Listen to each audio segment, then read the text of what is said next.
आणि आता बातम्या पाहूयात सविस्तर। औरंगाबादच्या नामांतरावरून आता राजकारण सुरू झालंय। एमआयएमचे खासदार इम्तियाज जलील यांनी या नामांतराच्या विरोधात साखळी उपोषण सुरू केले आणि त्यामुळे छत्रपती संभाजीनगरमध्ये राजकारण चांगलंच तापलंय।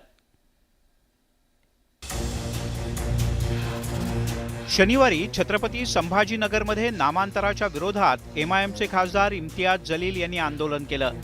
केंद्र सरकारनं औरंगाबादच्या नामांतराला मंजुरी दिल्यानंतर राज्य सरकारच्या विविध खात्याकडून नामांतराची प्रक्रिया पूर्ण करण्यात आली, पण एमआयएमनं या विरोधात आंदोलनाचा पवित्रा घेतलाय।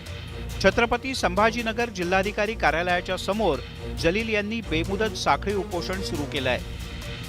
4 महाराष्ट्र के जो प्रमुख शहर है उन शहरों के नाम को भी आप फिर बदलें। कोल्हापुर का नाम बदलकर छत्रपति शाहू नगर रख दीजिएगा। पुणे का नाम बदलकर आप उसका नाम है तो फुले नगर रख दीजिएगा, और फुले नगर भी नहीं रखना चाहते हैं तो सिर्फ पुणे की जगह फुले कर दीजिएगा। तो नागपुर शहर का नाम आप बदल के डॉक्टर बाबा साहेब नगरी रख दीजिएगा। मुंबई को जो है वो छत्रपति शिवाजी राजे महानगर ये बनाने का सुझाव मैं देता हूं। उसमें एकीकडे एमआयएमनं नामांतराच्या विरोधात साखळी उपोषण सुरू केलेलं असतानाच दुसरीकडे नामांतराच्या समर्थनार्थ मनसेकडून स्वाक्षरी मोहीम राबवण्यात येते। ज्या क्रूर औरंगजेबनी आमच्या राजाला त्रास दिला त्याचं नाव इतक्या वर्षानंतर बदलल्यानंतर त्याचा आनंद साजरा करायला पाहिजे।